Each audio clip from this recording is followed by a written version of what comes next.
Assalamualaikum warahmatullahi wabarakatuh. Selamat pagi kelas. Perkenalkan, nama saya Sania Meristiani dan saya merupakan guru baru di SMA Negeri 6 Kota Bogor. Kalian bisa panggil saya Miss Sania. Saya mengajar bahasa Inggris kelas 10 dan kelas 12. Dan kali ini saya akan mengajar kalian kelas 12 Bahasa dan Sastra Inggris. Pada chapter pertama atau materi pertama, kita akan membahas mengenai formulir yang dalam bahasa Inggris dikenal dengan form. What is form? According to webopodia.com, form is a formatted document containing spaces that users can fill in with the data. Pada formulir ini terdapat dokumen yang telah terformat dan biasanya terdapat kotak-kotak kosong atau spaces, spasi-spasi kosong yang bisa kita isi dengan informasi-informasi mengenai diri kita sendiri. The formatted document can be printed or electronic. Bisa saja formulir ini dalam bentuk printed atau dalam bentuk elektronik. Jika dalam bentuk printed, biasanya kita temui ketika kita ingin membuka rekening baru atau ketika kita ingin mengambil uang melalui teller dan lain sebagainya. Untuk elektronik form, biasanya kita sering sekali menemukannya ketika kita ingin membuka akun YouTube, ketika kita akan membuka akun Facebook baru, buka akun Gmail baru, dan lain-lain. There are written and spoken form. Ada formulir dalam bentuk written atau spoken. Dalam bentuk written, kita harus mengisinya dengan cara menulis. Namun, pada bentuk spoken form, kita harus menjawab mengenai informasi-informasi tentang diri kita sendiri. Sebagai contohnya adalah, when we book a hotel room, the receptionist would ask some information towards us and we answer her or him directly and spokenly. Ketika seorang resepsionis menanyakan informasi tentang kita karena kita ingin membooking sebuah kamar, maka kita akan langsung menjawabnya, yaitu dengan berbicara. The function of form are for collecting information, distributing data in writing, and so can be re-examined later. The form can also include a signature field to allow someone to take responsibility for the accuracy of the information provided. Pada formulir, biasanya kita harus mengisi tanda tangan kita di bagian tersebut. Alasannya adalah tanda tangan merupakan sesuatu yang membuat formulir tersebut menjadi akurat. Types of form. There are a lot of forms that we met in our real life. Tapi saya akan menyebutkannya hanya 5 saja. Yang pertama ada purchase order. Biasanya kita mengisi formulir ini ketika kita ingin belanja sesuatu. Sebagai contohnya, saya pergi ke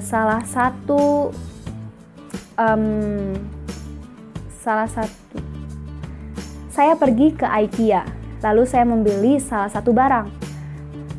Pada saat saya membeli, saya harus mengisi identitas saya dan juga saya harus menandatanganinya agar pembelian tersebut bersifat akurat. Yang kedua ada order form. Bisa kita temui ketika kita ingin membeli barang di e-commerce atau platform digital tentang belanja online dan lain-lain. Dan yang ketiga ada withdrawal slip, ketika kita ingin mengambil uang. Keempat, reservation form, ketika kita ingin menyewa suatu tempat atau menyewa suatu barang, kita harus mengisi sebuah formulir agar akurat. Dan yang terakhir ada medical form atau formulir medis. Biasanya kita temui ini di rumah sakit tentu saja. And there are also a lot of vocabularies in form. And usually we meet a lot of vocabularies in form. Biasanya kita menemukan banyak sekali vocabulary asing pada formulir. Namun, kali ini saya akan membacakannya dan menjelaskan apa itu definisinya. For name, your first name atau nama pertama kalian. Sebagai contohnya, nama saya Sania Meristiani, maka pada kolom bagian forename saya akan mengisinya dengan nama pertama saya, yaitu Sania. Last name or surname, your family name. Jika kalian tidak punya nama keluarga, kalian bisa mengisinya dengan nama kedua kalian. Seperti saya, Sania Meristiani, maka pada kolom last name or surname, saya akan mengisinya dengan Meristiani. Current address, where you live, di mana kalian tinggal. Previous address, the address you lived in last. Previous address ini maksudnya adalah alamat terakhir kalian tinggal. Jika alamat ini sama dengan the current address, alamat tempat tinggal Anda sekarang, maka kalian harus tetap mengisinya. Namun, mengisi alamat harus dengan jelas. Occupation, the job you do. Pekerjaan apa yang sedang Anda lakukan, pekerjaan apa yang sedang Anda miliki. Jika kalian adalah seorang siswa, maka pada kolom occupation, kalian harus mengisinya dengan student. Spouse name, husband or wife's name. Jika kalian belum menikah, maka kalian bisa melewati bagian ini. NI number, your national insurance number. Maksudnya, NI number ini adalah nomor asuransi kalian. Home telephone or contact number, your phone number in your house atau nomor telepon rumah. Jika tidak punya, kalian bisa melewati bagian ini. Mobile number, your personal number. Ini adalah nomor telepon kalian. Ketika kalian menemukan kolom mobile number, maka kalian harus mengisi nomor telepon kalian yang bisa dihubungi. Alternative contact number, another number you can be contact on. Jika kalian punya dua nomor, lalu kalian bisa menuliskan nomor keduanya. Signature, yaitu tanda tangan. Seperti apa yang telah saya katakan, the signature make the form more accurate. Signature membuat formulir kalian menjadi akurat. Marital status, say if you are married or not. Marital status adalah status kalian. Jika kalian belum menikah, berarti say you are not married. Block capitals or capital letters. DOB or date of birth, tempat tanggal lahir. Conviction, if you have been guilty for a crime. Conviction adalah surat keterangan berkelakuan baik yang bisa kalian dapatkan di kantor kepolisian. Next of kin, your nearest or closest relative.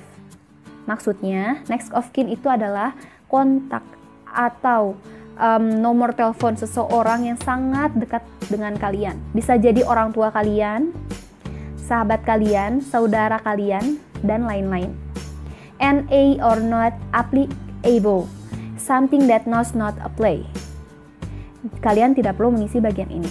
Title, Mr., Mrs., Miss, or Sir. Pada bagian ini kalian bisa menentukan dengan jenis kelamin kalian. Dependents, any family members who rely on you for help with money. Gender, male or female, kalian harus memilih salah satu. Full for names, nama lengkap kalian. Jadi pada kolom ini kalian menuliskan nama lengkap kalian, baik itu nama pertama, nama tengah, dan nama keluarga kalian. Office use only, you must not fill in. Staff checking the form will complete it. Pada bagian office use only, kalian tidak boleh mengisinya dengan apapun. Bagian ini diperuntukkan untuk stafnya. Jadi, agar formulir tersebut akurat, maka staf harus mengecek formulir tersebut lalu mengisinya supaya formulir tersebut menjadi komplit. That's all the material about form for today. See you next time. Wassalamualaikum warahmatullahi wabarakatuh.